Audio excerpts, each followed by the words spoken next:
Assalamualaikum warahmatullahi wabarakatuh. Bismillahirrahmanirrahim.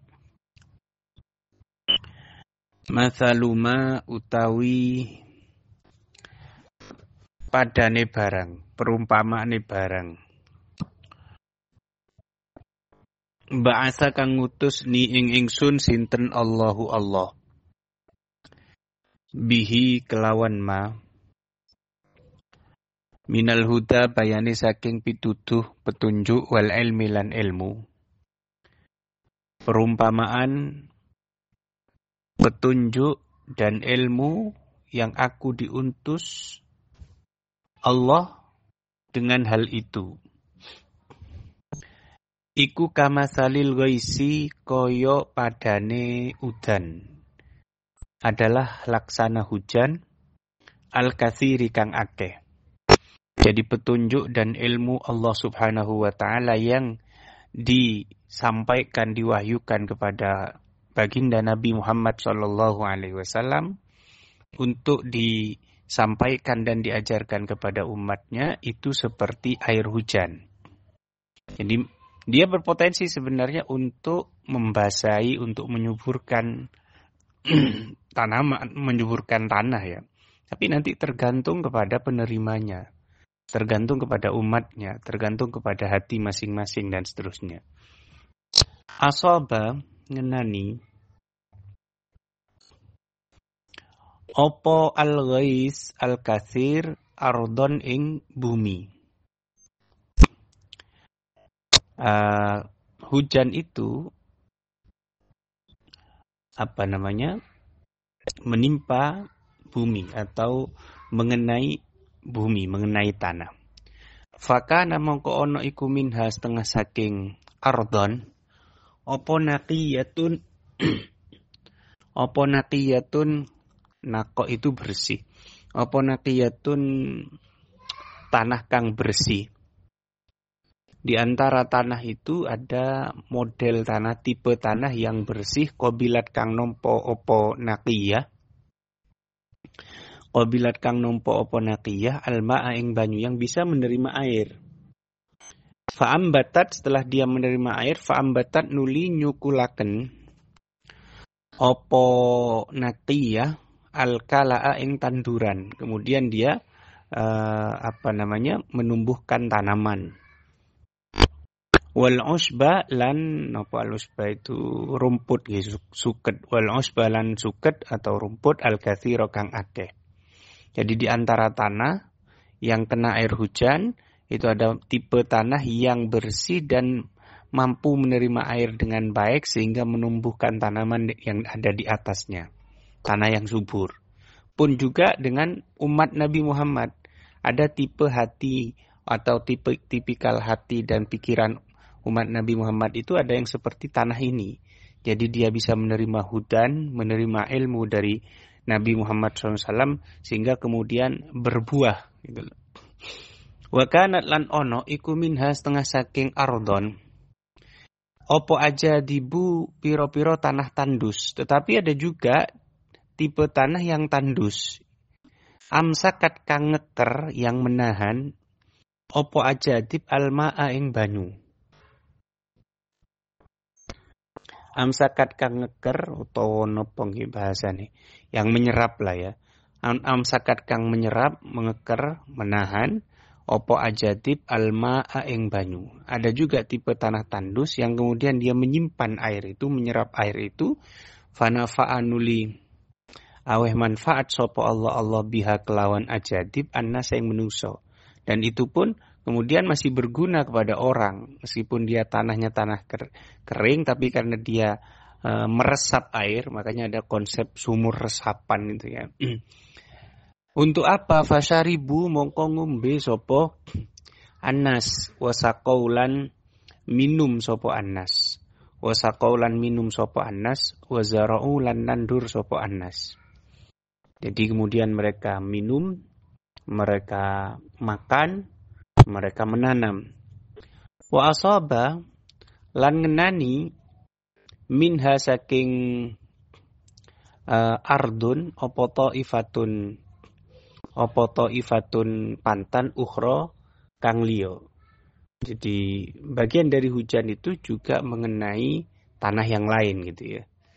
Wa asaba minha sebentar, wa asaba minha taifatan, wa asaba lan ngenani apa napa namine apa keliru nggih, wa asaba lan ngenani apa ghais minha saking ardon taifatan ing golongan ukhra kang liya. Tapi juga ada tipe tanah yang lain, bukan naqiyah, bukan ajadid, tapi ada taifah ukhra yang dikenai atau dihujani. Innama hiya angin pestini utawi niku taifah niku. Innama hiya angin pestini utawi taifah iku ki'anun piro-piro tanah datar, iku ki'anun tanah datar.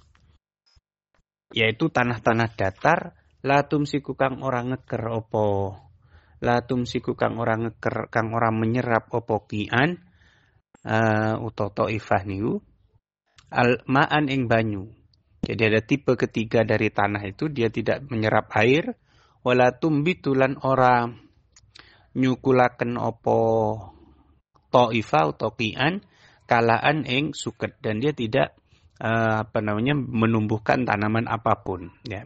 Ada tipe-tipe tanah yang betul-betul tandus sama sekali dan tidak bisa menyerap air, tidak bisa menyimpan air, sehingga sehingga kalau di tanah-tanah seperti itu potensi banjirnya luar biasa. Begitu hujan sekali deras itu langsung banjir ya. Dan tidak bisa menumbuhkan apapun gitu. Tapi ada juga beberapa tanah itu tipenya tanah yang bisa menumbuhkan tanaman-tanaman tertentu. Seperti di negara Arab, itu mungkin untuk semacam tanduran kopi, buah apel dan lain-lain itu tidak bisa. Tapi di sana itu adalah tempat untuk menanam kurma. Kurma di situ subur sekali. Atau kaktus mungkin ya. Kaktus luar biasa banyak di sana dan berbuah. Karena memang kaktus itu tanaman-tanaman padang pasir yang tidak butuh terlalu disiram. Kalau disiram banyak-banyak malah bosok, tidak kuat. Ada tipe-tipe tanah seperti itu. Tapi ada tanah yang datar yang tidak bisa menyerap air dan tidak bisa menumbuhkan tanaman sama sekali. Fadzalika mongko utai mengkuno niku masaluma ba'asanillahu ila akhirih niku iku masalu man perumpamane wong fakuha kang faham sapa man fi dinillahi ing dalem agamane Allah. Jadi perumpamaan tadi kan asaba ardon minha naqiyah. Jadi perumpamaan dengan naqiyah, ajadib dan taifah ukhra itu seperti yang pertama, yang naqiyah adalah seperti orang yang faham agama. Wa nafa'alan manfaatihu ing aweh wa nafa'alan manfaatihu ing man apa ma barang ba'atsa kang ngutus ni ing ingsun sapa Allah bihi kelawan ma. Wa nafa'alan manfaatihu ing man apa ma barang ba'atsa kang ngutus ni ingsun sapa Allah bihi kelawan ma. Dan Allah memberikan manfaat atas hudan dan ilmu yang aku diutus untuknya itu. Jadi berguna ilmu dan hudan dari Allah yang disampaikan melalui Nabi Muhammad itu kepada orang tersebut. Fa'alima mongko weruh sapa man hu ing ma ba'asani, dan dia mengetahui, mempelajari atau memahami agama Allah itu, memahami apa yang telah menjadi misi dari Nabi Muhammad itu. Wa 'allama, ndak cukup itu, wa 'allama lan mulangi mengajarkan sapa man hu ing ma, dan dia mengajarkan juga. Itu ibarat naqiyah, tanah yang bersih, dia bisa menyerap air dengan baik, menerima air dengan baik, menumbuhkan tanduran, menumbuhkan rerumputan dan seterusnya. Jadi ada buahnya. Wa masaluman lan perumpamane wong lam yarfa kang orang ngangkat bidzalika sapa man bidzalika kelawan maroksan ing sirah. Yang kedua adalah perumpamaan orang yang tidak mengangkat kepala dengan agama Allah tadi. Walam yakbal ma nafa ma ba'asanillah itu tadi. Walam yakbalan ora nompo sapa man hudallahi ing pituduhe Allah alladzi ursiltu kang diutus sapa ingsun bihi kelan alladzi. Dan dia tidak menerima petunjuk dari Allah. Itu ibarat qi'an tadi, taifah ukhra itu. Dia betul-betul sombong, tidak mau menerima agama Allah Subhanahu wa taala yang disampaikan melalui Nabi Muhammad dan tidak mau menerima petunjuk Allah yang disampaikan melalui Nabi Muhammad. Rawang riwayataken hu ing hadis sapa Syaikhan Bukhari Muslim wan Nasa'i lan Nasa'i an Abi Musa saking Abi Musa. Ma min rajulin ora ana utahe wong lanang. Iku yanduru ningali sapa rajul ila wajhi walidayhi. Maring wajahe wong tuwa lurune rajulin. Nadrata rahmatin kelawan peninggal kasih sayang, kelawan pandangan kasih sayang. Tidaklah seseorang melihat wajah bapak ibunya dengan pandangan kasih sayang, illa kataba angin nyatet sopo Allahu Allah lahu maring rojul, kecuali Allah mencatat untuk orang tersebut, biha kelawan atau biha sebab nadroh, dengan sebab nadroh lantaran nadroh tadi, nadroh rahmah, nyatet hajatan ing haji makbulatan kang ditompo mabrurotan kang diterima, mabrurotan kang mabrur kang bagus. Pernah ada di dalam satu hadis ya, saya lupa pasti redaksinya, cuma pernah sahabat itu nanya kepada baginda Nabi apa yang dimaksud dengan birru, mabrurnya haji ini kunopo Nabi. Jawabannya Nabi Muhammad adalah it'amut ta'am wa tibul kalam. Di antara tanda indikasi haji mabrur yang baik ya, yang diterima dan baik indallah adalah pasca haji, pasca umroh, orang itu suka memberi makan orang lain dan ngomongnya itu yang baik-baik. It'amut ta'am, memberi makan orang lain.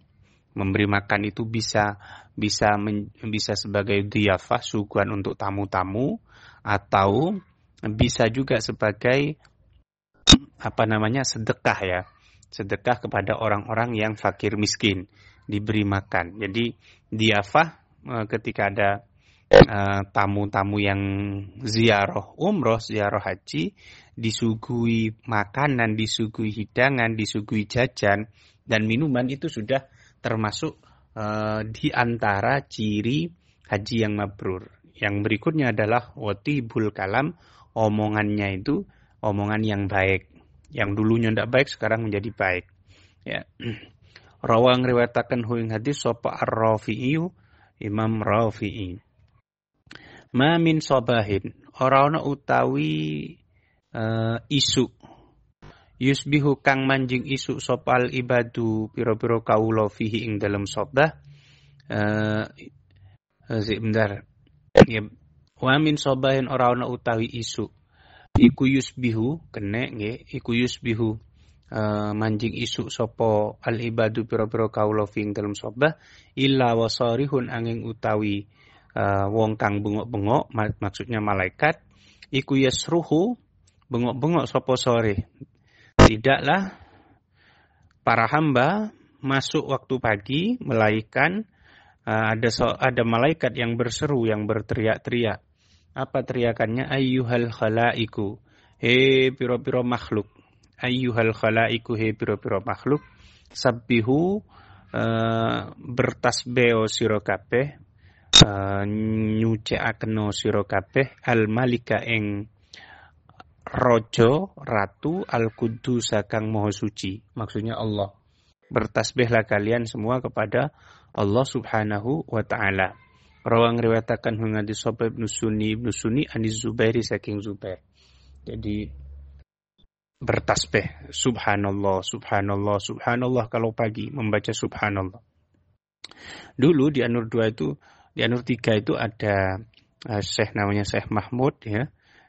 Bersamaan dengan di An-Nur 2 juga ada ya. Dan itu kan bergantian khutbah di Masjid An-Nur 2 ya, karena dulu belum ditempati Jumatan di Masjid An-Nur 3 itu. Syekh Mahmud itu pernah khutbah 45 menitan dan saya rekam suaranya tentang subhanallah, hanya subhanallah saja yang dibahas, fokus gitu, enggak gelambiar. mulai ayatnya, mulai hadis sahihnya, hadis yang lain, perkataan ulama terkait tasbih itu betul-betul sistematis atau terstruktur, teratur gitu. Mamin abdin ora ana utahe kawula iku yamurru lewatan sapa abad bikobri rajulin kelawan kuburane wong lanang, orang, maksudnya ndak harus orang laki-laki.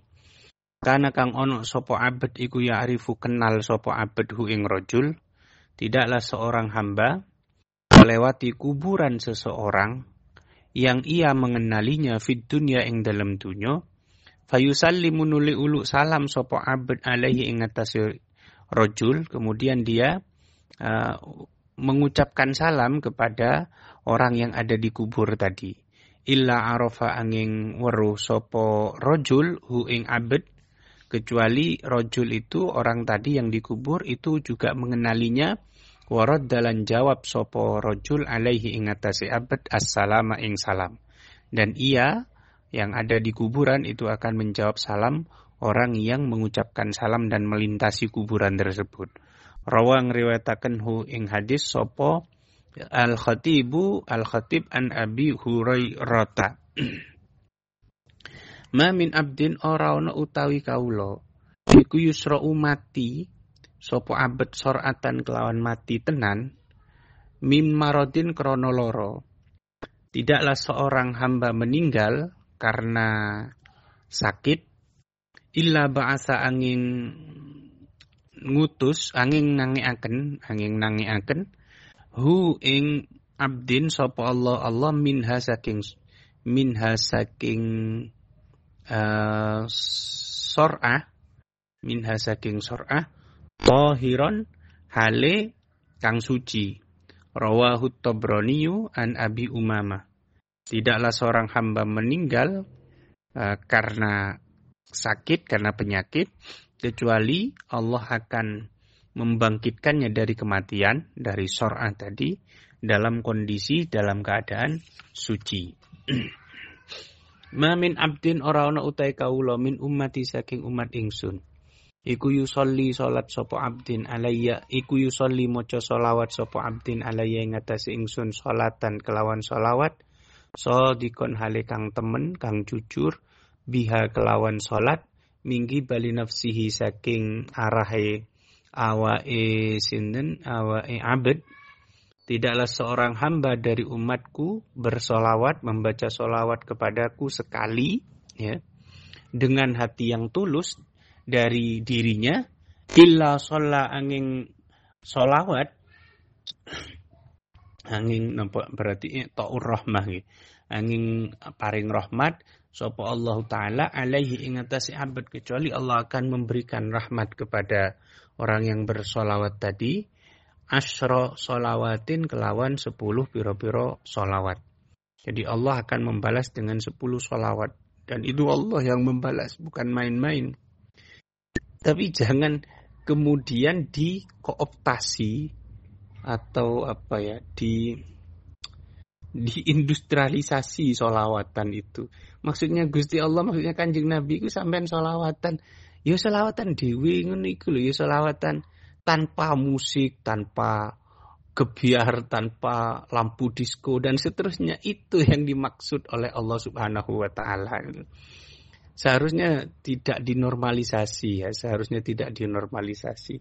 Sebenarnya kan tujuannya kalau dulu ya, pernah ada yang bertanya ke salah satu khatib majlis yang begitu terkenal di Indonesia ini, gimana caranya menghadapi gempuran teman-teman Salafi Wahabi terkait bid'ah dan seterusnya, ya dengan memperbanyak majlis sholawat dan seterusnya gitu kan. Tapi faktanya kemudian coba kita bayangkan, orang kan dengan majlis-majlis yang terus berkembang tanpa ada controlling ya dari para pemuka agama yang lebih di atas kita, akhirnya kan menjadi liar itu. Majelis-majelis sholawat itu menjadi liar. Ada tambahan bacaan, ada tambahan irama, ada tambahan nyanyian, dan macam-macam. Ada tambahan mars, ada tambahan joget, tanpa terkontrol sudah. Sehingga nuwun sewu malah Ini membuat orang rodok jengah nang NU itu, nang majelis-majelis itu akhir loh, kok dadi ngene yo, kok aku melok kok dadi ngene dan seterusnya. Itu kan jadi kayak jadi aneh, malah menjadi bumerang, malah menjadi blunder. Justru orang-orang semakin ramai mengikuti majelis-majelis teman-teman di sebelah justru. Kenapa? Karena pikir mereka mengikuti majelis di sebelah itu ya hadir di masjid, kemudian ustadznya menyampaikan, tanya jawab, ilmunya mantep menurut mereka, marem. 2 jam itu ya hanya dihabiskan untuk ilmu saja. Habis itu selesai, buyar sudah. Tidak ada musik-musik, tidak ada yang merokok, tidak ada yang bernyanyi-nyanyi, tidak ada yang membullying dan seterusnya. Jadi itu perlu dipikir ulang gitu. Bagaimana biar tidak menjadi liar gitu. Saya pribadi tidak setuju misalkan perempuan-perempuan itu yang belum bersuami terutama ya. Kalaupun yang bersuami dengan punya anak, punya istri, menurut saya sudah kalau hadir bareng oke. Kalau kemudian hadir tanpa suami, tanpa istri, tanpa anaknya kan jadi aneh gitu loh. Pondino hadir nang majelis sampai misalkan ya, selesainya majelis kan jam berapa? Paling jam 11:30 kan. Habis itu pulang ke rumah paling enggak 12:30 jam 1. Kan ya enggak bagus, apalagi gadis.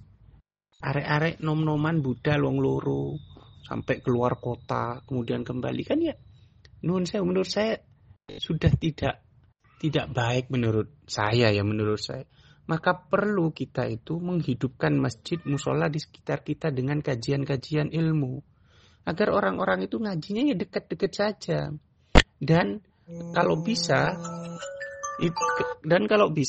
yang mengisi itu adalah ustadz-ustadz di sekitar, memberdayakan ustadz-ustadz di sekitar. Cuma kan masyarakat kita itu, lega ustadz yang terkenal kono, lega kiai iku, lega gus iku gak gelem kan gitu. Makanya itu butuh didesain ulang bagaimana biar surplus anak lulusan pesantren itu bisa diberdayakan di masyarakat masing-masing gitu. Arek-arek pondok, alumni pondok itu saat di desa masing-masing. Kenapa kok misalkan hanya ngaji untuk ngaji kitab saja, yang itu orang-orang alumni pesantren kayak Lirboyo, Ploso, Sidogiri, Sarang, Anur, 1, 2, 3 dan yang lain-lain itu mampu untuk membawakan kajian itu, tapi gak payu di masyarakatnya. Malah ngundang kiai yang lain, ustadz yang lain, gus yang lain dan seterusnya. Menurut saya itu butuh didesain ulang, butuh ditata gimana caranya agar anak-anak lulusan pesantren itu betul-betul berdaya di masyarakatnya masing-masing. Kalau mau mengiji kasihan, ya masyarakat itu dibiasakan untuk menerima ustadz itu gitu. Untuk menerima ustadz. Kalau masjid musola itu sudah semarak dengan kajian-kajian begitu, saya pikir sudah tidak perlu kemudian ada majelis-majelis panggung-panggung gebiar yang besar-besar yang menelan dana puluhan sampai ratusan juta itu hanya untuk acara seperti itu. Nah, kalau saya bilang hanya untuk acara seperti itu, ini acara sholawat, ya apa kok benci, bukan itu. Sampean kan bisa dengan sholawatan dari alih-alih dengan 100 juta, 200 juta habisnya, kan cukup 10 juta mengadakan di masjid sampean kan. Tanpa panggung ya cukup sound, kemudian dikasih snack seadanya. Itu sudah cukup. Itu sama sholawatan. Kenapa kok harus mengeluarkan ratusan juta hanya untuk itu? Kenapa kok gak ratusan juta itu untuk memperbaiki sekolah-sekolah yang rusak, untuk menaikkan bisarohnya guru-guru TPQ, guru-guru Madin dan seterusnya. Jadi ayo kita berpikir ulang. Sampai ini adalah generasi-generasi penerus. Bagaimana berpikir ulang untuk mengefektifkan, mengefisiensikan pengajian-pengajian, majelis-majelis itu tadi, agar efisien, agar efektif, kemudian tidak terlalu buang-buang uang, tidak terlalu mahal agama itu. Pun wa katabalan nyatet sapa Allah lahu maring abad biha kelawan salat asra hasanatin Sebentar nggih, shalla moko paring rahmat sapa Allah taala ing ngatasi abad biha kelawan salat asra shalawatin kelawan 10 pira-pira sholawat. Wa katabalan nyatet sapa Allah lahu maring abad biha kelawan salatan niku asra hasanatin ing 10 pira-pira kebagusan. Wa maha lan busek sapa Allah anhu saking abad biha kelawan salat asra sayiatin ing 10 pira-pira kealanan. Rawahu Abu Nuaimin. Diriwayatkan oleh Abu Nuaim. Jadi fadilah sholawat itu begitu. Ya, sholawat saja di rumah, sholawat 1000 sehari itu lebih afdol daripada sampean harus menghadiri majelis nun sewu ya, majelis sholawat yang di situ sudah tercampur antara pujian, sholawatan, terus nyanyian, joget-joget, dangdutan, musik. Itu kan sampean kan sudah lebih paham tuh secara fikih itu bagaimana hukumnya masing-masing itu. Ya itu lebih baik mengadakan sholawat. Dan ya sudah tanpa tabuhan opo yang moco sallallahu alaihi wasallam. Gawe majelis sholawat opo. Moco sallallahu alaihi Muhammad ping 1000. Mari ngono kajian, ngaji kitab 1 jam. Setelah itu selesai buyar di masjid masing-masing kan sudah kan. Lebih elegan itu. Lebih elegan. Dan redaksinya memang dari Nabi Muhammad SAW. Sallallahu alaihi Muhammad itu. Ma min abdin arana utai kawula iku yuridu ngarepaken sapa abad ayar tafi aing yento munggah sapa abad fit dunya yang dalam dunya apane derajatan derajate. Tidaklah seorang hamba berkeinginan untuk naik derajatnya di dunia fartafa anuli dadi munggah sapa abad kemudian dia betulan naik pangkatnya naik derajatnya illa wada'a angin ngasoraken hu ing abad sapa Allah taala kecuali Allah akan merendahkan orang itu fil akhirat ing dalam akhirat apane derajate akbar kang luweh gedhe minha tinimbang saking darajatan fid dunya tadi fid dunya darajatan wa atwalalan luweh dawa. Jadi kalau ada seorang hamba ingin naik 1 derajat di dunia hingga kemudian ia betulan menjadi naik derajatnya, melainkan Allah Ta'ala akan merendahkannya di akhirat 1 derajat yang lebih besar dan lebih panjang daripada derajat yang di dunia tadi. Rawahu at-Tabrani. Ma min abdin ora ana utai kawula iku yusolli maca selawat sapa abad alaya ing atase ingsun. Tidaklah seorang hamba itu membaca selawat kepadaku illa salat angin maca selawat alaihi ing atase abad sapa al malaikatu malaikat, kecuali malaikat membaca selawat membacakan selawat juga kepada hamba tadi madama ing dalam selagine langgeng sapa abad iku yusolli maca selawat sapa abad alaya ing atase ingsun selagi orang itu bersolawat kepadaku. Fal yuqlil moko becik niti akan sapa al abdu kawula fi dzalika ing dalam mengkono-mengkono yusolli niku yusolli fi dzalika ing dalam mengkono-mengkono yusolli au liyuksir utawa becik ngekehaken sapa abad. Ya silakan baca selawat sedikit atau banyak silakan gitu. Rawang riwayataken hu ing hadis sapa Ahmadu Ahmad an Amir bin Rabi'ah saking Amir bin Rabi'ah. Ma min abdin ora ana utai kawula muslimin kang muslim iku yet undungaaken sapa abad li akhihi maring dulure abad bidhahril ghaibi ing dalem napa ing dalam tingkah gaib, maksudnya tanpa diketahui oleh orang yang didoakan, illa qala angin ngucap sapa al malaku malaikat walakalan iku tetep kadhe sira bimisli dzalika utawi padane mengkuno-mengkuno doa. Didoakan oleh malaikat yo sampean cek entuk pisan. Makanya sebenarnya doa yang paling top itu kan adalah doa yang tanpa diketahui oleh orang yang bersangkutan gitu. Misalkan ada orang umroh, ya misalkan kayak siapapun umroh ya, tahu-tahu di sana di Mekah di hadapan Ka'bah dia ingat si A, si B, si C didoakan dia, dan si A, si B, di C ini tidak tahu kalau dia didoakan. Ya kemudian tidak di syuting, tidak direkam, kemudian dikirimkan sehingga tahu dijadikan status gitu ya. Atau dan tanpa permintaan betul-betul didoakan memang. Itu lebih top tier daripada yang minta didoakan, minta direkam dan seterusnya ya. Kemudian dijadikan konten. Sama juga ketika nanti sudah pulang kemudian ada ziarah umroh kan minta didoakan orang-orang. Iya tidak apa-apa didoakan. Tetapi lebih baik memang yang lebih utama itu adalah didoakan fi dhahril ghaib tanpa diketahui oleh orang-orang yang bersangkutan itu. Ya. Jadi doakan saudara-saudara, keluarga, teman-teman kita tanpa diketahui oleh mereka. Doakan yang baik-baik. Dan Allah akan membalas dengan memerintah malaikat untuk mendoakan yang semisal seperti itu. Ya sedekah yang paling baik, yang tanpa biaya ya, bersedekah dengan doa itu, doa bidhahril ghaib. Ma min qadin, ora ana utawi qadhi, hakim, min qudatil muslimina saking pira-pira hakime, pira-pira wong Islam, illa wa ma'ahu, iku illa wa ma'ahu angin, iku sertane qadin, malakani utawi malaikat loro. Tidaklah seorang hakim dari kaum muslimin kecuali disertai dua malaikat yusaddidani kang beneraken utawa mengarahkan, yusaddidani kang beneraken utawa mengarahkan sapa malakani hi ing qadin ilal hakim maring hak. Kecuali dua malaikat itu mengarahkan hakim tadi kepada kebenaran. Malam yurid ing dalam selagine orang ngarepaken sapa qadin ghairahu ing liyane al-haq.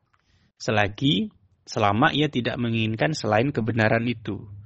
Fa idza arada mongko nalikane ngarepaken sapa qadin ghairahu ing liyane al-haq.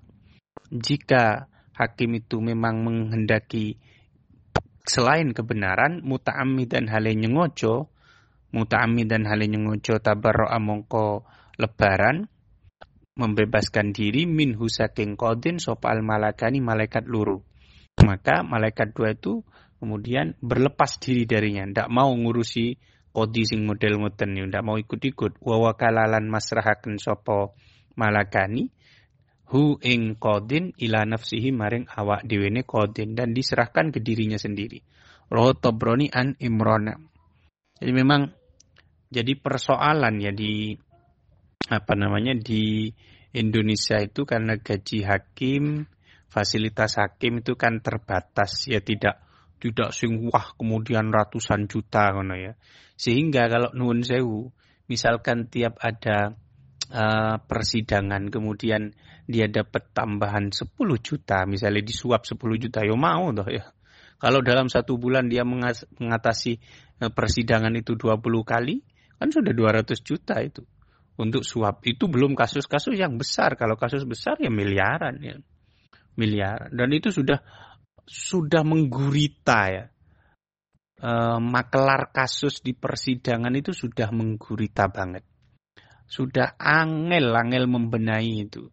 Karena sudah sampean bisa melihatlah berita-berita, sampean bisa searching berita-berita tentang hakim dan seterusnya. Jarang hakim yang yang betul-betul lurus, acek, tidak mau menerima suap itu jarang sekali. Mesti akan mempermainkan suap, akan bermain di suap dan seterusnya. Makanya hakim konstitusi misalkan pernah ditemukan di rumahnya itu berangkas di balik temboknya isinya berapa banyak sekali uangnya dan macam-macam. Sudah terlalu parah. Negeri ini sudah terlalu parah karena korupsi, suap, kolusi itu sudah menggurita sampai ke tingkatan yang paling bawah. Tapi tetap kita optimis ya. Kita optimis bahwa suatu saat kita akan berubah. Suatu saat, tapi ya jangan terlalu percaya diri bahwa kita akan mengalahkan Amerika, kita akan mengalahkan Inggris dan Jepang. Sebagaimana yang dikatakan oleh Pak Prabowo dalam 20 tahun. Yaitu ya, cara tauhid memang nggak mustahil, tapi secara akal pikiran itu mustahil. Bagaimana caranya? Dari mana yang mau dibenahi? Lawang misalnya, nuwun sewu menteri-menteri ini yang ngono iku yo gak becus. Yo sing diangkat ya wong-wong ngono iku, wong gak punya kemampuan, gak punya kapabilitas, gak punya keahlian di bidangnya sing diangkat. Terus apa yang mau diharapkan gitu? Wong menteri-menterinya sudah banyak yang dipanggil, yang sudah jelas-jelas punya kasus kemudian dihentikan dan sampai sekarang tetap jadi menteri, mengkampanyekan bahwa akan memberantas korupsi, kan jadi tidak percaya kita. Efisiensi anggaran tapi kemudian kementeriannya menjadi gendut, ditambah badan ini, staf susnya banyak banget dasarnya. Ya kan ya aneh itu. Harusnya kan dirampingkan sekalian, dirampingkan agar efisiensi anggaran betul. Jadi memang sudah sing penting wis melaku ae. Sing penting ono pimpinane negara itu. Sak bobrok-bobrok jangan kemudian menjadi buot, menjadi pemberontak, jangan. Ya kita demo kalau misalkan sudah parah demo, ya enggak masalah demo, tetapi tetap harus secara konstitusional gitu. Harus syukur-syukur misalkan DPR-nya kemudian bersuara keras, tapi kan masalahnya DPR itu yo kacung-kacungi presiden, kacung-kacungi ketua partai kan. Jadi saya kalau memberikan tamsil itu perumpamaan, anggota DPR di hadapan ketua partai itu seperti santri di hadapan kiainya, ndak bisa berkutik gitu. Jadi mulane jarene sapa iku politisi DPR sing biyen rame masalah. Ini kita ini Korea di DPR ini, apa kata ketua partai semua, kan repot kalau sudah begitu. Jadi mereka itu bukan wakil kita, bukan wakil rakyat, malah ndak tahu apa-apa. Kadang DPR goblok, nggak ngerti apa-apa DPR itu. Gak paham apa yang harus dilakukan, padahal sudah ada dana untuk mengangkat tenaga ahli, mengangkat staf dan seterusnya. Tapi itu tidak dilakukan dengan baik. Apa yang bisa kita harapkan kemudian? Ya, lek cara kula ya wis sing penting negara iki mlaku ya ana pimpinane ya aman ngono ya wis. Wong sik iso mangan ya sudah wis. Jangan muluk-muluk kemudian bahwa kita misalkan 20 tahun lagi pendapatan minimal rakyat Indonesia itu per bulannya 10 juta. Wong lek misale wong iku wis pendapatane 10 juta per bulan, ono wong buka taraweh terus ngedum 20.000, gak kira ono sing nekani. Apa wis duwe 10 juta, lah pokok repot-repot golek 20.000. Tapi lek misalnya pendapatannya, pendapatannya rakyat Indonesia itu di desa-desa itu masih ada yang 500.000, 700.000 per bulan. Kalau agak di perkotaan seperti Bulawang mungkin 1,5 juta, 2 juta per bulan. Loh, itu untuk mencukupi kebutuhannya itu ya agak sulit. Makanya ketika ada orang yang bagi-bagi uang 20.000 ketika sholat tarawih tiap hari, itu mereka datang, bela-belain, kan untung, kan lumayan. Kalau misalkan dia satu keluarga itu suami, istri, terus 2 anak, ikut semua, kan lumayan 80.000 tiap hari. Ya, 80.000 tiap hari kalau kali 30 malam, 30 hari kali 30 hari tarawih, kan lumayan buat lebaran itu.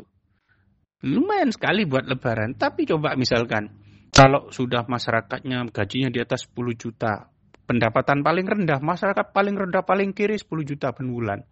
Ada yang pendapatan misalnya 20 juta, 30, itu tidak akan dikejar uang segitu itu. Kenapa kok uang segitu dikejar? Ya karena mereka memang membutuhkan. Maka tidak bisa kita menghukumi, waduh gak ikhlas iku njene golek duit dari lawang awak dhewe koyo contohku barang yo kadang teko acara iku lek diundang ceramah yo mergo amplope kok.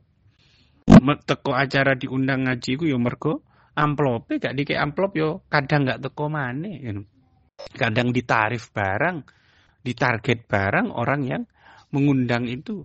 Lah wong gilirane masyarakat awam umate nekani sholat tarawih demi uang 20.000 kemudian diharam-haramno di seneni. Ya padha dene wisan antara dur-durane mbek ngisor-ngisorane. Pun Rawahu Tabrani an Imrana. Ma min yaumin arana utai dina iku yusbihu manjing isuk sopal ibadu pira-pira kaula fihi ing dalem yaum utawa nggih bisa ma min yaumin arana utai dina yusbihu kang manjing isuk sopal ibadu pira-pira kaula fihi ing dalem yaum iku illa malakani angin utai malaikat loro iku yanzilani turun karune turun sapa malakani fayaqulu nuli ngucap sapa hadu masalah sijine malakani tidaklah para hamba masuk di pagi hari kecuali turun 2 malaikat, di mana salah satunya mengatakan Allahumma du Allah ati mugi paring tuan mumfikon ing wong kang infak khalafan ing ganti. Ya Allah, berikanlah orang yang berinfak, yang dermawan itu ganti. Wa yaqul lan ngucap sopal akhiru malaikat kang liya dan malaikat yang lain mengatakan Allahumma du Allah ati mugi paring tuan mumsikan ing wong kang medit, maksudnya ngeker itu maksudnya medit, talafan ing kerusakan. Ya Allah, didoakan oleh malaikat, ya Allah, berikanlah orang yang pelit itu kerusakan hartanya. Rawang riwayataken hu ing hadis sapa muslimun muslim wal Bukhari lan Bukhari an Abi Hurairah saking Abi Hurairah. Masalul mujahidi utawi perumpamaane wong kang jihad fi sabilillahi ing dalem dalane Allah. Wallahu ta'ala Allah iku a'lamu pirsa biman lawan wong yujahidu kang jihad sapa man fi sabilihi ing dalem dalane Allah. Perumpamaan orang yang berjihad di jalan Allah, dan Allah tahu betul siapa yang memang berniat jihad dan tidak gitu ya. Iku kamasalis shaimi kaya perumpamaane wong kang poso ing dalam siang maksudnya al-qaimi kang al-qaimi kang salat bengi, al-qaimi kang qiyamul lail. Al-qaimi kang qiyamul lail. Itu seperti orang yang puasa di siang hari dan melaksanakan qiyamul lail di malam hari. Wa tawakkalalan menjamin sapa Allahu Allah lil mujahidi maring wong kang jihad fisabilihi ing dalem dalane Allah in tawaffa lamun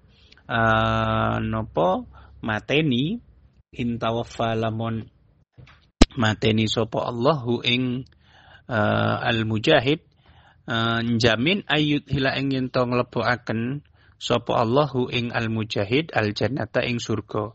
Dan Allah menjamin pada orang yang berperang itu jika dia mati, jika Allah mematikannya, untuk memasukkannya ke surga, au yurji'a uta mbalekaken sapa Allahu ing mujahid saliman hale kang selamat, atau dikembalikan dalam kondisi selamat. Saliman ma'ajrin sertane ganjaran au ghanimatin utawa harta rampasan perang.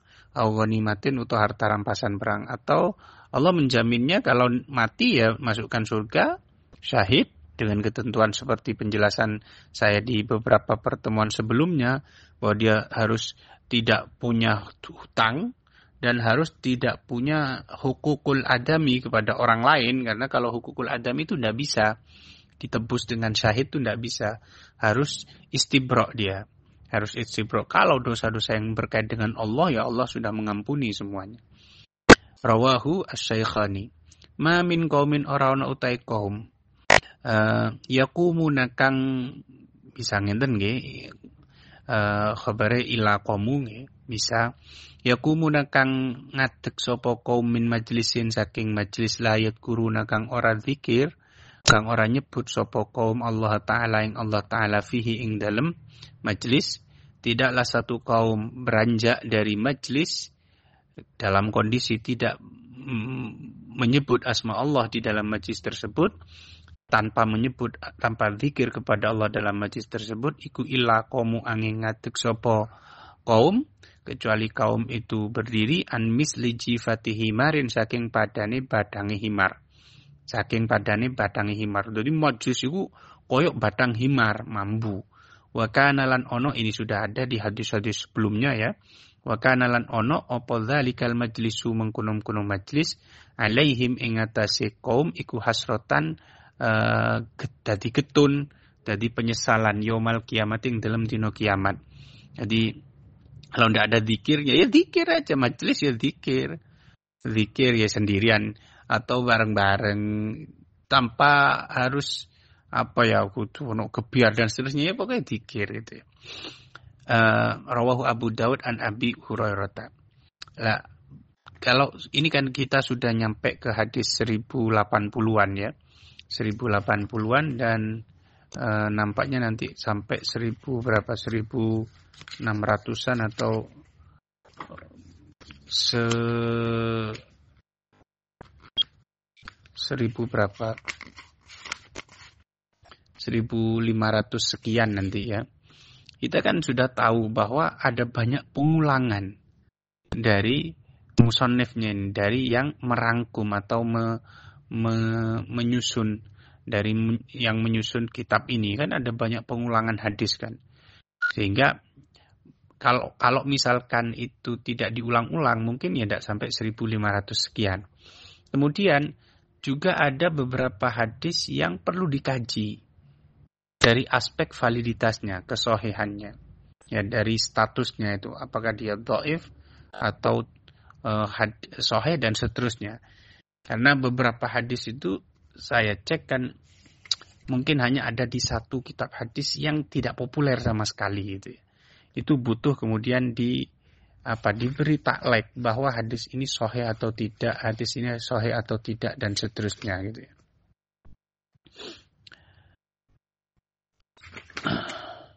Ma min qaumin ora ana utai kaum yadkuruna kang zikir kang nyebut sapa kaum Allah ing Allah iku illa haffat angin mubengi bihim kelawan kaum sapa al malaikatu malaikat wa ghasyiyat lan nutupi hum ing kaum sapa apa rahmatu rahmat wa nazalat lan temurun alaihim ing atase kaum apa sakinatu ketenangan wa dzakara lan nutur hum ing kaum sapa Allah fiman ing dalem malaikat atau wong indau kang tep ing dalam sandingi Allah.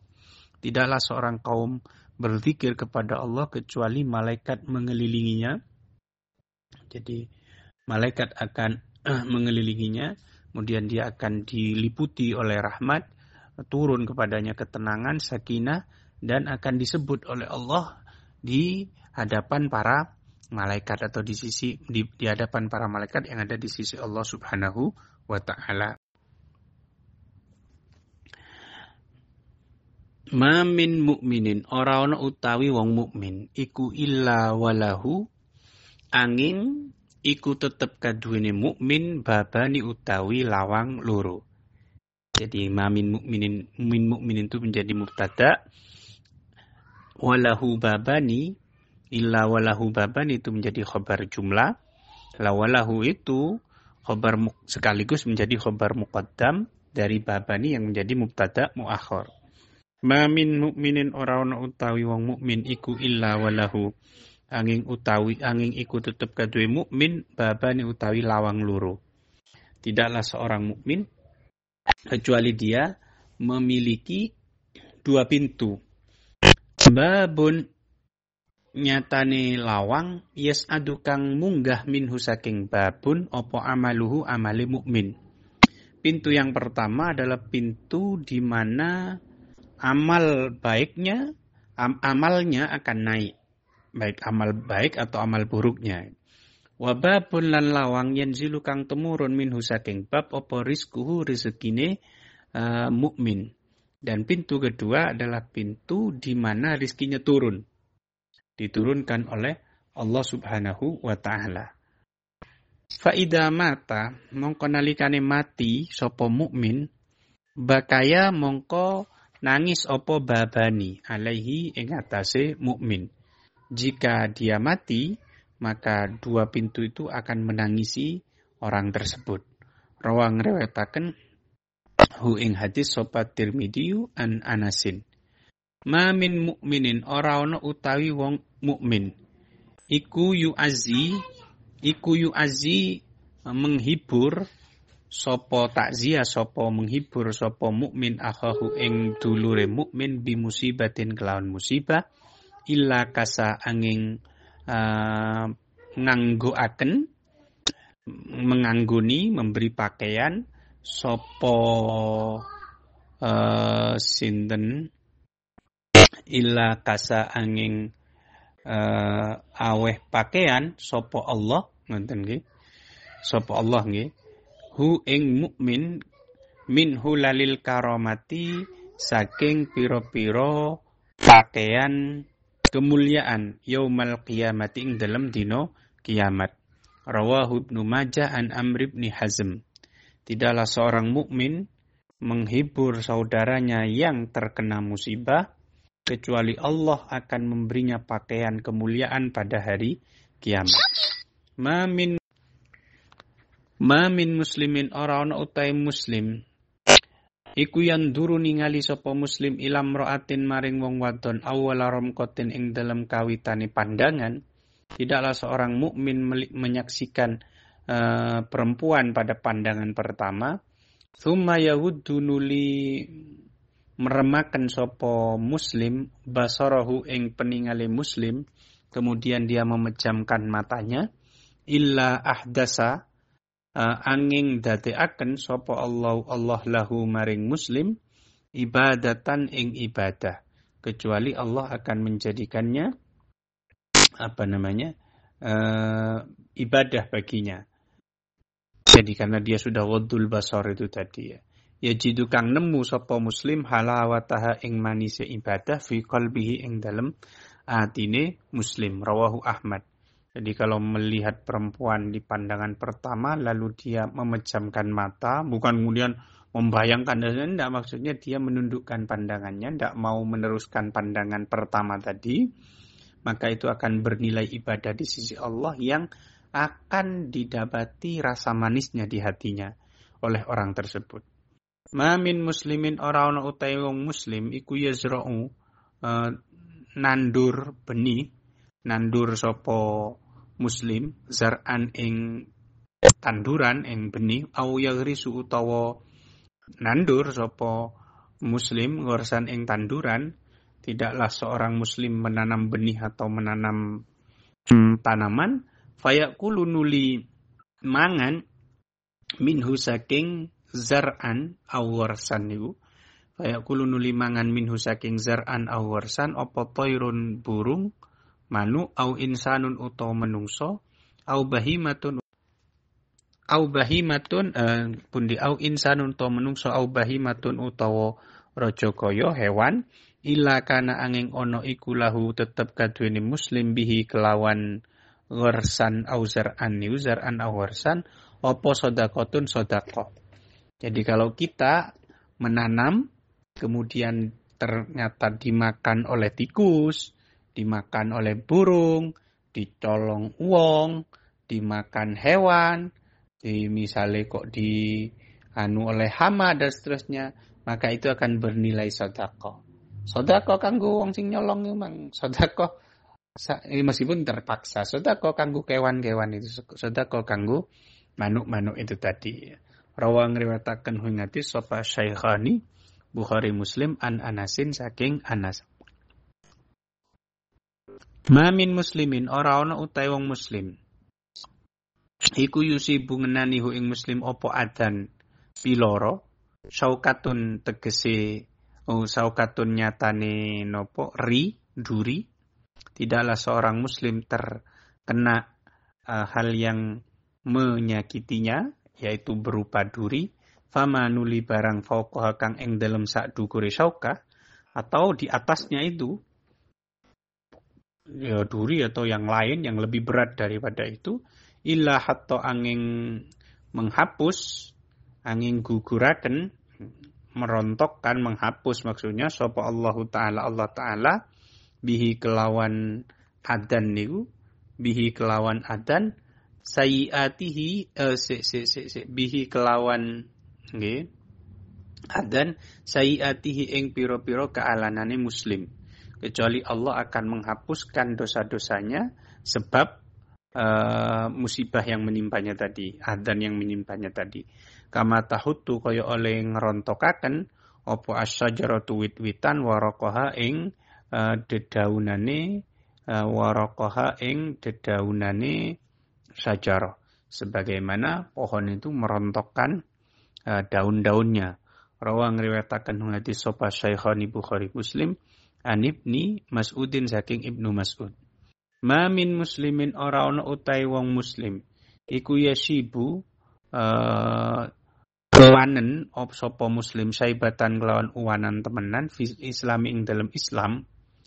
Tidaklah seorang muslim tumbuh ubannya satu ubannya dalam Islam illa kataba angin nyatet sapa Allah lahu maring muslim biha kelawan syaibah hasanatan ing kebagusan. Jadi cukul uban satu itu sama dengan kebaikan satu, dinilai dengan kebaikan satu. Lek kabeh rambutnya iku cukul uban kabeh, putih kabeh, itu luar biasa berarti sudah. Banyak sekali kebaikannya. Wa hattalan menghapus sapa Allah anhu saking muslim biha sebab syaibah niku khati'atan ing kealanan, dan Allah akan menghapus satu kejelekan. Jadi dengan satu uban berarti senilai dengan satu kebaikan dan dihapus satu kejelekan. Maksudnya khati'ah itu berarti dosa-dosa kecil ya, bukan dosa besar. Kalau dosa besar itu harus bitaubah, tidak bisa dengan seperti ini. Rawang riwayataken hu ing hadis sapa Abu Dawud an Ibnu Umar. Ma min mauludin ora ana utawi anak kang dilahiraken utawi bayi kang dilahiraken iku illa yuladu angin dilahiraken sapa maulud alal fitrati ing atase fitrah. Setiap bayi itu pasti dilahirkan dalam kondisi suci. Maksudnya dia tidak terafiliasi dengan kejahatan apapun, dengan sikap apapun, dengan apapun. Dia tidak terafiliasi dengan orang jahat, dengan narkoba, dengan kiai, dengan iki, baik atau buruk, tidak ada. Dia itu masih polos. Ibarat kertas itu masih putih polos, belum tertulisi apa-apa. Gitu. Fa'abawahu nuli utai bapak ibu maulud. Fa'abawahu nuli utawi bapak ibu maulud iku yuhawidani dadekno Yahudi sopo abawahu hi ing maulud. Kemudian orang tuanya atau milio lingkungannya yang menjadikan dia Yahudi. Au yunassiranihi uton dadekno Nasrani sopo abawahu. Au yunassirani uton dadekaken Nasrani sopo abawahu hi ing maulud. Au yumajjisani utawa ndadekaken majusi, au yumajjisani utawa ndadekaken majusi sapa sinten abawahu hi ing maulud, atau dijadikan majusi, penyembah api. Kama tuntiju kaya oleh napa nglahiraken apa albahimatu, kama tuntiju kaya oleh nglahiraken apa albahimatu napa hewan binatang. Kama tuntiju kaya oleh nglahiraken apa albahimatu kewan, bahimatan ing kewan jam'a kang napa kang cacat nggih, cacat. Hal tuhissuna apa to ngrasakaken sira kabeh, apa to ngrasakaken sira kabeh fiha ing dalem bahimah min jad'a. Sebentar nggih. Pun kama tuntiju kaya oleh nglahiraken niki fa'ile bahimatun jam'aun niku kaya. Al bahimata ing kewan, ing binatang, apa bahimatun binatang jam'au kang tuwek. Sebagaimana ibu atau betina itu melahirkan melahirkan anaknya, binatang betina melahirkan anak. Hal tuhisuna ono to ngrasakaken sira kabeh fiha ing dalem al bahimah niku min jat'a ing cacat. Saking cacat, apakah kamu mendapati cacat pada bayi tersebut? Kan enggak gitu loh. Kecuali memang dia asalnya cacat. Maksudnya secara normal standarnya hewan itu dilahirkan dalam kondisi normal gitu loh. Nanti bisa menjadi cacat dasarnya itu kan karena faktor lain, faktor lain. Jama seperti anak itu ya dia betul-betul murni, betul-betul suci, betul-betul alal fitrah, tergantung bagaimana pola asuh, tergantung bagaimana pola asih, tergantung bagaimana pendidikan di circle-nya itu sangat berpengaruh sekali. Dan misalnya kok bapak ibu misu-misu, hansu asik-asik wedus-wedus, kirik-kirik dasar anjing-anjing. Jadinya anaknya ya akan seperti itu. gitu loh. Tapi kalau anak bapak ibunya kemudian pakai kromo, dia pakai bahasa halus, bahasa Madura halus, bahasa Jawa halus, bapak ibunya suami istri itu nanti didengar oleh anaknya kan akan berpengaruh betul terhadap anaknya itu tadi. Rawahul Bukhari wa Muslimun an Abi Hurairah. Ma min muslimin ora ana utai muslim iku yusibu ngenani hu ing muslim opo adan piloro maradun tegesi penyakit loro famanuli barang siwahu kang sakliyane marad illa hatta angin menghapus sapa Allahu Allah bihi kelawan adan niku sayiatihi ing pira-pira kesalahane pira-pira dosa cilike sinten muslim. Kama tahuttu kaya oleh ngguguraken apa sajaratu wit-witan waraqaha ing daun-daune sajarah. Rawahul Bukhari wa Muslim an Abdillah ibn Mas'udin. Tidaklah seorang muslim mengalami gangguan berupa penyakit dan yang lain kecuali Allah akan menghapus dengannya kesalahan-kesalahan kecilnya sebagaimana pohon-pohon itu merontokkan dedaunannya. Mamin muslimin ora ana utai wong muslim iku kasa mengangguni memberi pakaian sapa muslim mengangguni sapa musliman ing muslim kang liya sauban ing pakaian. Tidaklah seorang muslim memberikan baju atau pakaian kepada muslim yang lain illa kana angin ono sopo muslimin niku iku fi hifdillahi ta'ala ing dalem pengeraksane Allah Ta'ala, kecuali orang yang memberi tadi akan berada dalam penjagaan Allah Subhanahu wa Ta'ala madama ing dalem selagine ono alaihi ing atase muslim yang kedua itu minhu saking muslim yang pertama apa khirqatun pakaian atau gombal atau kain niku. Rawahu Tirmidzi an Ibnu Abbasin. Selagi pakaian atau kain itu masih melekat pada orang yang dikasih itu tadi. Makanya butuh ya kita untuk belajar berbagi.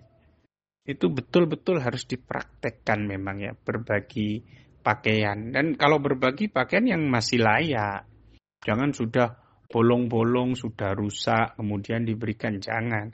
Tapi pakaian-pakaian yang masih layak, syukur-syukur yang mimma tuhibbun.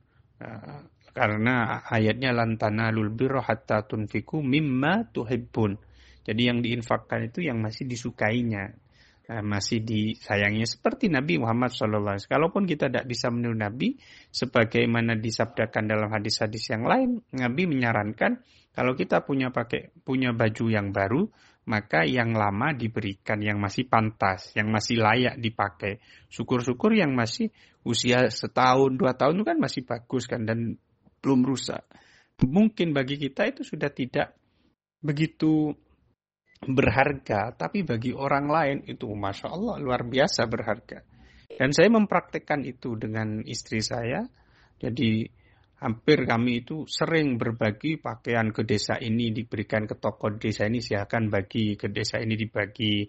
Ya, kadang kalau barang nyeluki arek-arek moro tak kei opo. Itu bukan karena apa-apa. Memang saya ingin berbagi, melaksanakan bagaimana sunnah Rasul itu Muhammad sallallahu alaihi wasallam. Ma min muslimin ora ana utahi wong muslim iku yusabu di kenani sapa muslim fi jasadihi ing dalam jasati muslim. Tidaklah seorang muslim menderita sakit atau terkena sesuatu pada jasadnya. Sesuatu itu banyak ya. Penyakit itu semakin Masya Allah semakin berkembang ya. Karena ada residu bahan kimia, ada efek obat-obatan, ada karena pengawet di makanan, pewarna di makanan, ada karena radiasi HP, ada karena sudah macam-macam semakin banyak. Makanya kalau katanya orang Madura itu, wong saiki iku nom-noman iku ya termasuk kayak saya misalkan itu kan tepoh itu gampang tumbang, gampang tumbang beda dengan orang-orang dulu karena memang konsumsi yang dikonsumsi makanannya itu ya makanan-makanan yang relatif tanpa pengawet sama sekali. Orang ya makanan hasil tanamannya sendiri, relatif tanpa pengawet sama sekali orang dulu. Dan mereka orang-orang yang secara pola geraknya itu luar biasa. Gerak ke sawah, gerak ke kebun, gerak ke tambak, dan seterusnya. Nah, sekarang kan kita sudah berubah ya. Pola geraknya sudah berubah. Lawong nang toko sing jarak emek 200 meter saja. Itu kita sudah naik sepeda motor kok. Aku misalnya mulang nang Pondok Putri jaraknya cuma ya 300-an meter itu sudah pakai sepeda motor kok. Sehingga pola geraknya sudah berkurang, sudah berubah. Sehingga kemudian ya itu tadi agak berbeda secara aspek mentalitas, secara aspek kesehatan dibanding dengan generasi-generasi dulu gitu. Meskipun generasi dulu itu secara kecukupan gizinya itu mungkin berkurang, mungkin tidak sama seperti kita saat ini. Kalau saat ini kan sudah luar biasa. Zaman-zaman dulu mangane mbah-mbah kita itu masih apa jenenge segompok sego jagung mungkin ambe apa jenenge pohong itu. Makannya itu tidak. Mereka makan daging itu yo sebulan sekali durung karuan. Mungkin setahun 2 kali. Ketika hari raya Idul Fitri sama hari raya kurban. Mungkin pas itu saja. Mereka sehat-sehat. Kalau sekarang kan melimpah. Gizinya melimpah macam-macam dan seterusnya. Tapi juga di samping melimpahnya gizi, ternyata juga punya ekses, punya dampak buruk terhadap kesehatan itu tadi. Illa amaro angin perintah sapa Allah Ta'ala al-hafadhata ing pira-pira malaikat kang jaga an ing sak temene kelakuan iku uktubu nyatetho sira kabeh li abdi maring kawula ingsun fi kulli yaumin ing dalem saben-saben dina walailatin lan wengi minal khairi saking kebagusan nyatet ma ing barang kana kang ana sapa abdi iku ya malu nglakoni sapa abdi. Jadi kalau ada orang sakit maka Allah memerintahkan pada malaikat yang bagian mencatat itu untuk mencatat amalnya hamba itu setiap hari, setiap malam, kebaikan yang dilakukannya setiap malam. Dan setiap hari, setiap malam. Madama yang dalam selagine onok sopo abdi iku mahbusan ditawan, dikeker fi wisaki ing dalam kendali ingsun, ing dalam tali ingsun, ing dalam ikatan ingsun. Selagi dia terhalang oleh penyakit yang saya berikan. Jadi makanya orang yang sudah terbiasa istiqomah sholat tahajud, kemudian dia sakit, tidak melaksanakan sholat tahajud, dia tetap tercatat sebagai orang yang melaksanakan tahajud. Berdasarkan hadis ini dan hadis-hadis yang lain yang mendukung. Rawang riwayatakan hadis sopal hakimu hakim, an ibni Umar saking ibnu Umar. Ma min muslimin orang utai wong muslim. Iku yamutu mati sopo muslim yaumal jum'ati ing dalam dino Jumat. Au lailatal jum'ati uta ing dalem malam Jumat illa waqa angin ngreksohu ing muslim sapa Allah fitnatal qabri ing fitnah kuburan. Rawu Ahmadu an ibni Amrin. Tidaklah seorang muslim itu mati hari Jumat atau malam Jumat kecuali Allah akan menjaganya dari fitnah kubur. Ya. Tapi ya harus muslim. Ya. Dan ngeten nggih. Kanjeng Nabi niku yang mensabdakan ini bahwa mati malam Jumat atau hari Jumat itu apik gitu. Tapi beliau sendiri sedoyo Senin. Kalau kayak Mbah Mun misalkan mengatakan angger Selasa iku mesti wali, mesti ulama sing mati Selasa iku mesti apik. Padahal wong muslim sing curu-curu sing nakal sing bajing-bajing bahkan wong non muslim pun mati Selasa ya wakeh gitu loh. Makanya itu tidak menjadi tolak ukur sebenarnya. Tolak ukurnya tetap amal perbuatan. Sama juga seperti misalkan mati di tempat tertentu, dikubur di kuburan tertentu itu kemudian dibanggakan atau diinginkan oleh banyak orang gitu. Tapi kalau amalnya jelek itu kan tidak akan berpengaruh apapun gitu loh. Kalau amalnya jelek tidak berpengaruh apapun. Mulai kula si iling gitu. Dulu Yaibat itu dawuh ke saya, bareng saya. Karena waktu itu istrinya Gus Fahrur itu Seto meninggal dunia, kemudian kan mau dikubur kan dikubur di selatannya daerah kuburannya Mbah Yi Anwar itu kan ada makam tersendiri gitu ya. Itu kan sempat musyawarah keluarga ini dikuburkan di mana, sementara pihak yang sahibul musibahnya itu sudah menentukan mau dikubur di situ, karena memang sudah dipersiapkan gitu. Kemudian Yai jalan-jalan dengan saya ke kampung Kaji, saya jalan terus gitu, menunggu pemakaman itu. Daunnya Yai, jane wong mati di India yo gak masalah, sing penting amale apik.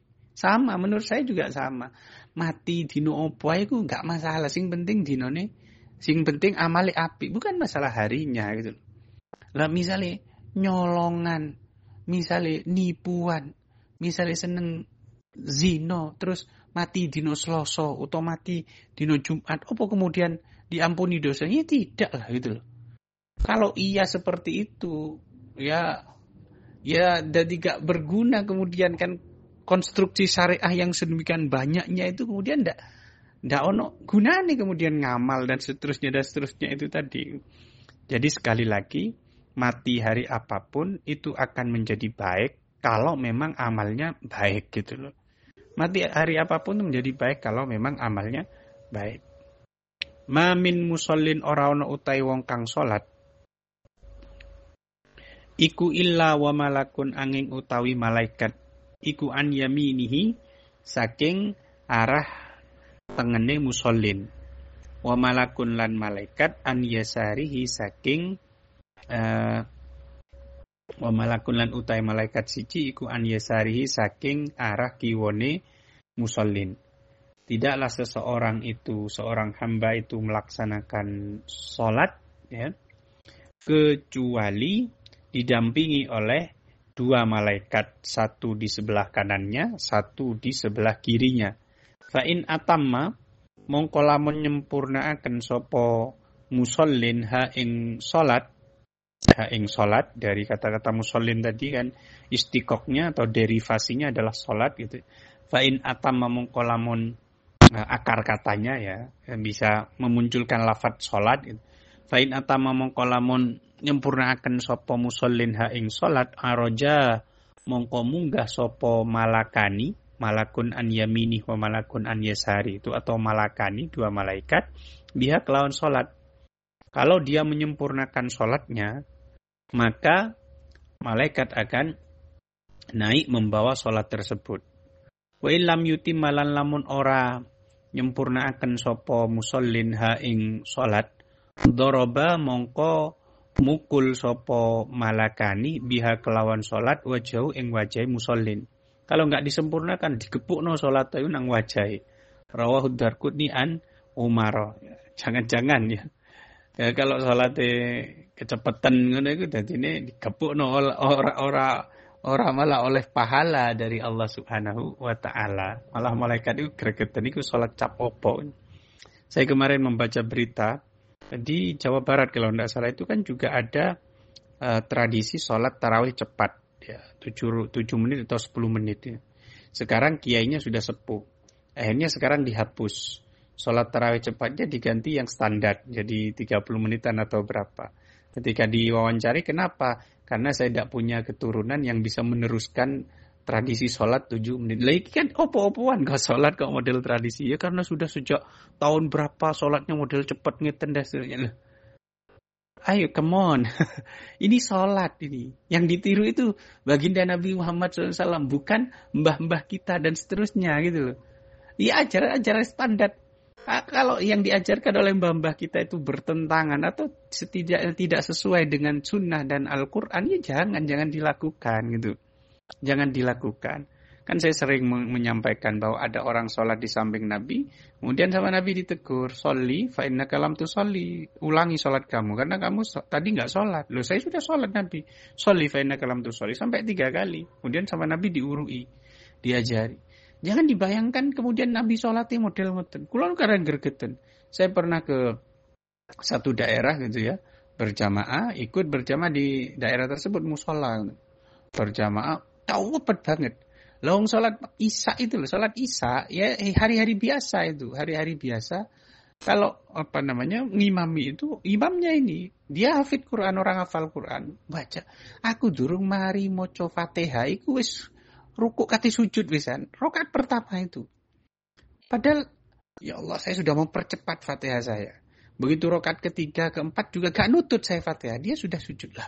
Akhirnya begitu saya ke daerah itu, diajak sholat, disuruh sholat di musola di tempat itu, sudah saya, kalau imamnya itu saya mending sholat sendiri atau berjamaah dengan cacak-cacak saja. Ya, ayolah kamu sholat itu yang normal-normal saja. Juga perhatikan jamaah yang di belakangnya. Jangan sampai kemudian jamaahnya keteteran dan seterusnya. Ya jangan pula kecepatan, yang standar saja. Kita sudah diwurui oleh kiai-kiai kita, oleh sesepuh-sesepuh kita.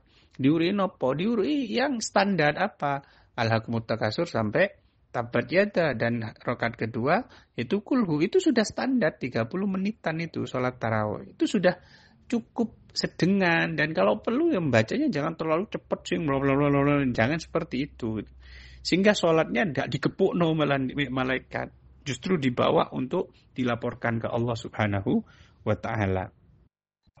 Mamin musibatin ora ana utai musibah iku tusibu ngenani apa musibah al muslima ing wong muslim illa kafaro angin ngelebur utawa menghapus sapa Allah biha kelawan musibah anhu saking muslim. Hatta syaukatu ngelebur dosa maksudnya. Hatta syaukatu hingga nopo duri yusaku kang ngenani sapa muslim ha ing syauka. Tidaklah seorang muslim ditimpa musibah melainkan Allah menghapus dosanya dengan musibah itu. Bahkan duri yang mengenainya itu juga menjadi pelebur dosa. Jadi sakit kita itu menjadi pelebur dosa. Musibah yang menimpa kita itu menjadi pelebur dosa. Ini ngedem awak dewe. Jadi kalau kena musibah, alhamdulillah ala kulli hal, alhamdulillah Gusti. Kalau kena musibah, kula dikei penyakit, berarti dosa-dosa kula diangkat kalian panjenengan. Jangan kemudian menyalahkan Gusti Allah, menyalahkan nasib. Kenapa kok harus saya yang dikasih sakit begini? Kenapa kok harus saya yang ditipu model begini? Kenapa kok harus saya yang kena musibah seperti ini? Jangan. Jadi yakinilah apa yang terjadi pada kita sekarang itulah takdir terbaik bagi kita. Jadi apa yang menimpa kita hari ini atau sekarang itulah takdir terbaik bagi kita. Mana hala ora paring sapa walidun wong tuwa waladahu ing anake walid afdola ingkang luwe utama min adabin tinimbang saking adab hasanin kang bagus. Rawahul Hakimu. Tidaklah seorang anak tidaklah orang tua memberikan kepada anaknya yang lebih utama daripada adab yang baik.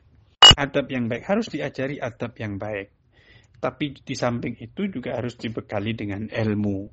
Di samping itu juga harus dibekali dengan keahlian.